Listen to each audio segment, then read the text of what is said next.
Assalamualaikum warahmatullahi wabarakatuh. Di sini saya Indah Nur Aini dan teman saya Sukma Nur Rahmawati dari Universitas Ma'arif Hasyim Latif akan mempresentasikan materi mengenai studi kelayakan bisnis. Untuk pembahasan kali ini di bab 9 mengenai analisis pemasaran dibagi menjadi 4 bagian. Yang pertama yakni model analisis pasar, yang kedua yakni model analisis kelayakan bisnis dalam pemasaran, yang ketiga model analisis forecasting penjualan, dan yang terakhir model analisis time series.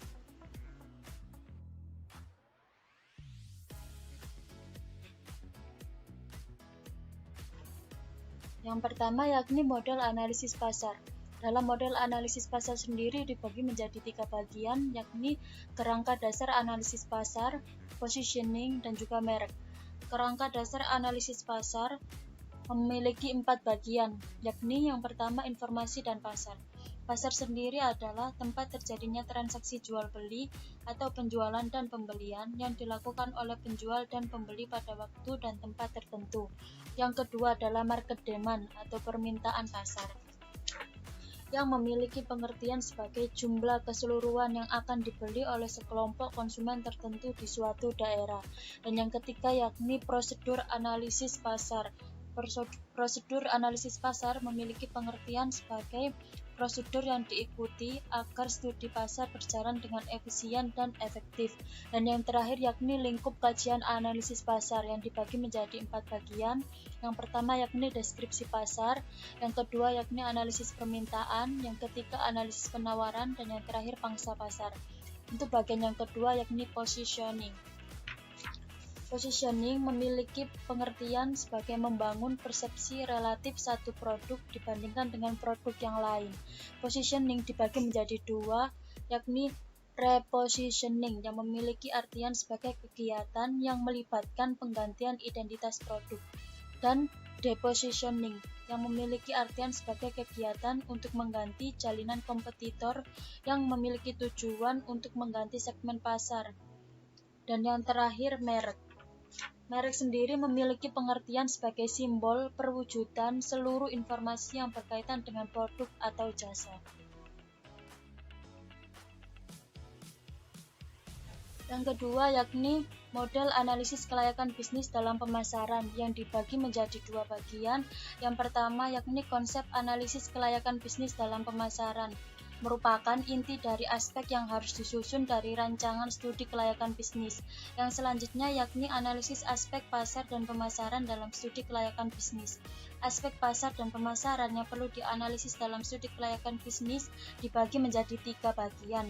Yang pertama yakni daya serap pasar, merupakan peluang pasar yang dapat dimanfaatkan dalam memasarkan hasil produksi dari usaha atau proyek yang direncanakan.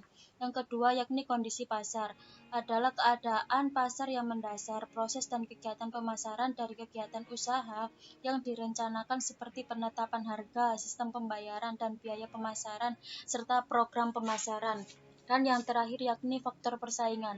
Dalam aspek pemasaran, perusahaan perlu mempelajari faktor persaingan baik mengenai usaha yang telah ada maupun usaha yang mungkin didirikan pada masa yang akan datang.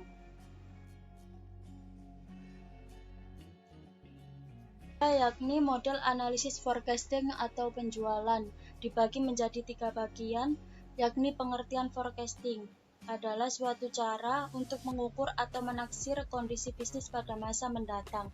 Yang kedua yakni forecasting penjualan, merupakan perkiraan penjualan pada suatu waktu yang akan datang dalam keadaan tertentu dan dibuat berdasarkan data-data yang pernah ada dan atau mungkin akan terjadi. Yang selanjutnya adalah faktor-faktor yang mempengaruhi forecasting penjualan. Ada 5 faktor yang mempengaruhi suatu forecasting atau peramalan penjualan, yakni yang pertama sifat produk, yang kedua metode distribusi, yang ketiga besarnya perusahaan dibandingkan dengan pesaing, yang keempat yakni tingkat persaingan, dan yang terakhir data historis. Untuk selanjutnya teknik-teknik dalam peramalan penjualan. Cara atau metode untuk melakukan penaksiran atau peramalan dapat dibedakan menjadi 2 sifat, yakni bersifat kualitatif, yaitu cara penaksiran yang menitik beratkan pendapat seseorang, Dan selanjutnya bersifat kuantitatif, yaitu cara penaksiran yang menitik beratkan pada perhitungan angka yang menggunakan berbagai metode statistik. Untuk yang terakhir yakni model analisis dalam peramalan penjualan. Ada beberapa model analisis dalam peramalan penjualan, diantaranya sebagai berikut, yakni yang pertama forecasting berdasarkan pendapat atau judgmental method, dan yang selanjutnya adalah forecasting berdasarkan perhitungan statistik.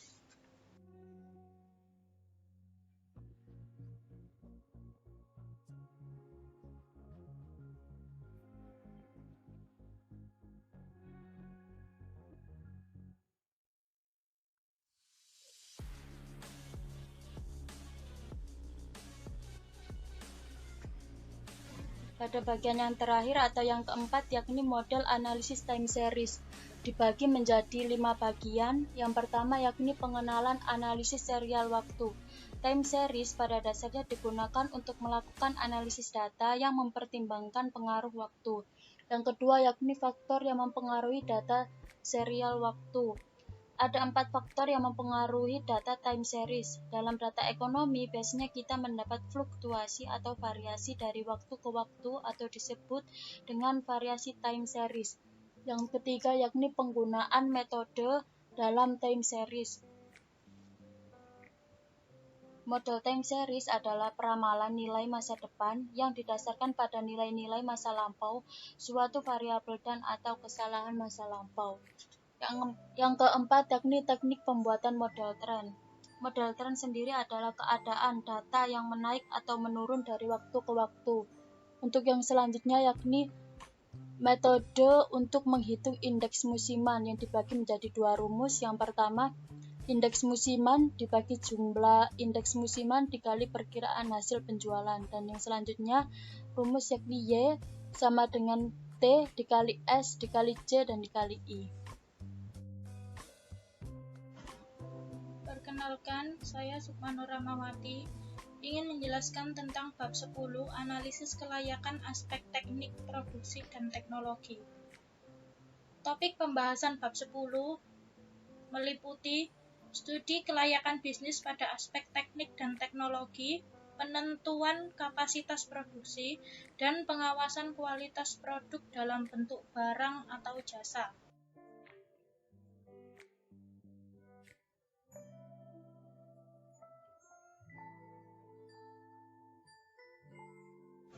Yang pertama yaitu studi kelayakan bisnis pada aspek teknik dan teknologi. Pada aspek ini terbagi menjadi 3 bagian, yaitu aspek teknis dan teknologi, tujuan studi kelayakan bisnis, aspek teknik dan teknologi, dan penentuan strategi dan perencanaan produksi. Aspek teknis dan teknologi merupakan aspek yang berkenaan dengan proses pembangunan proyek secara teknis, teknologi, dan pengoperasiannya setelah proyek tersebut selesai dibangun. Aspek teknik meliputi penentuan letak geografis lokasi, mencari dan memilih teknologi proses produksi, dan menentukan kapasitas produksi. Tujuan studi kelayakan bisnis, aspek teknik dan teknologi adalah memastikan secara teknis dan pilihan teknologi tertentu, rencana bisnis dapat dilaksanakan secara layak atau tidak layak. Yang ketiga yaitu penentuan strategi dan perencanaan produksi. Aspek lain yang berkaitan dengan pemilihan dan perencanaan produk yaitu harus menentukan ide produk, desain produk, pembuatan prototipe, implementasi.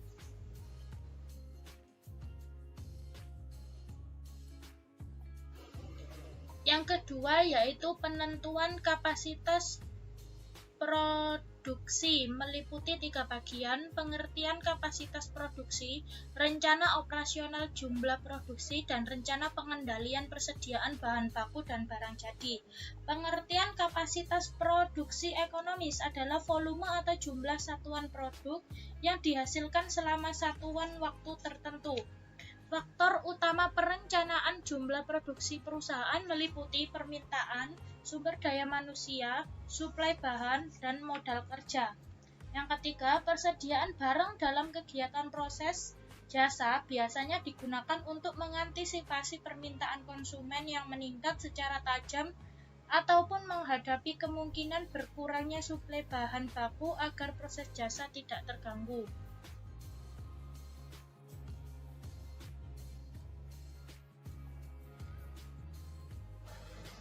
Yang ketiga yaitu pengawasan kualitas produk dalam bentuk barang atau jasa.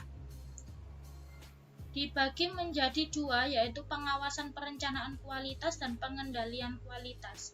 Kualitas jasa merupakan kesatuan karakteristik tertentu yang menentukan apakah jasa dapat memenuhi harapan para konsumen atau tidak.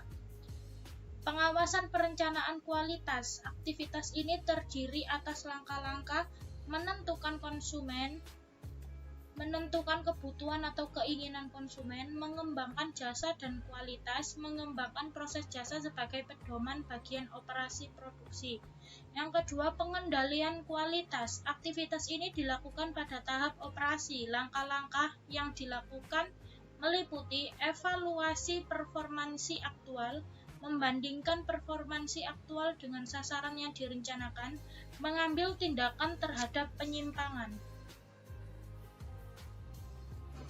Pada topik pembahasan bab 11 mengenai analisis kelayakan aspek keuangan dibagi menjadi 4 bagian. Yang pertama yakni konsep dasar analisis keuangan, yang kedua pengaruh aspek keuangan dalam menilai kelayakan bisnis, yang ketiga aplikasi strategi keuangan perusahaan, dan yang terakhir yakni rasio keuangan dalam menilai perusahaan. Pada bagian yang pertama yakni konsep dasar analisis keuangan yang dibagi menjadi 3 bagian. Yang pertama yakni pengertian analisis keuangan.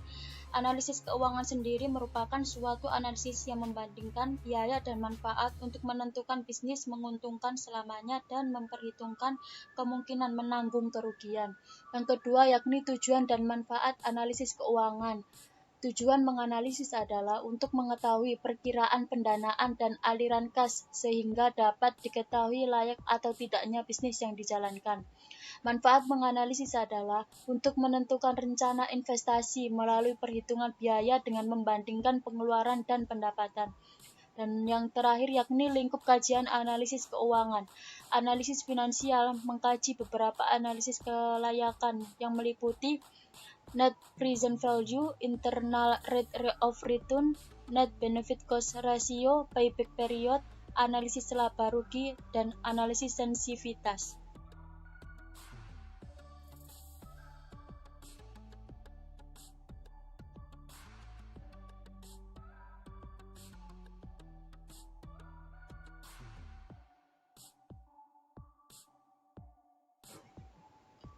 Yang kedua yaitu pengaruh aspek keuangan dalam menilai kelayakan bisnis. Dibagi menjadi dua, aspek keuangan dan aspek pengaruh analisis keuangan. Keuangan merupakan salah satu fungsi bisnis yang bertujuan untuk membuat keputusan investasi dan pendanaan.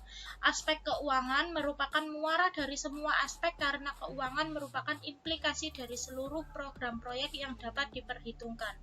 Ada 2 periode dalam aspek keuangan, yaitu periode persiapan dan periode operasi. Aspek pengaruh analisis keuangan dalam menilai bisnis meliputi 1. Biaya praoperasi, 2. Rencana kebutuhan investasi, 3. Sumber dana, 4. Proyeksi harga pokok produksi atau penjualan, dan kelima, penilaian investasi. Yang ketiga yaitu aplikasi strategi keuangan perusahaan. Strategi pengembangan keuangan perusahaan meliputi 3 bagian: penggalangan modal, perhitungan laporan keuangan, dan anggaran keuangan. Penggalangan modal menjadi penting karena penerapan strategi yang berhasil sering membutuhkan tambahan modal. Sumber modal bagi perusahaan meliputi hutang, ekuitas, laba bersih, penjualan aset, penjualan saham. Yang kedua, perhitungan laporan keuangan meliputi neraca, laba rugi, arus kas, laporan perubahan modal, dan yang ketiga anggaran keuangan.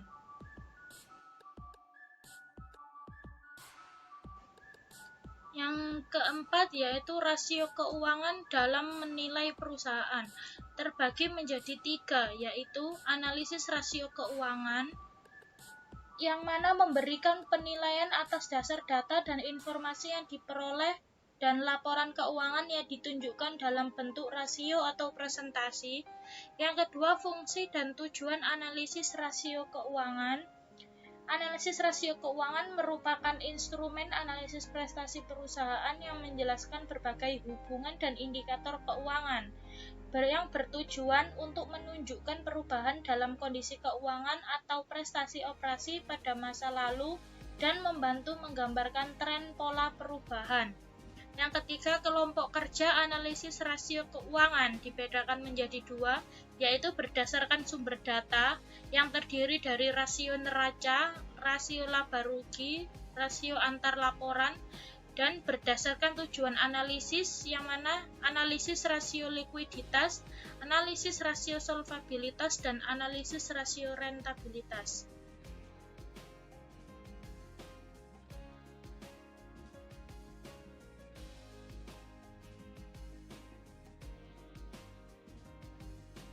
Demikian presentasi dari kami. Apabila ada salah kata, kami mohon maaf yang sebesar-besarnya. Wassalamualaikum warahmatullahi wabarakatuh.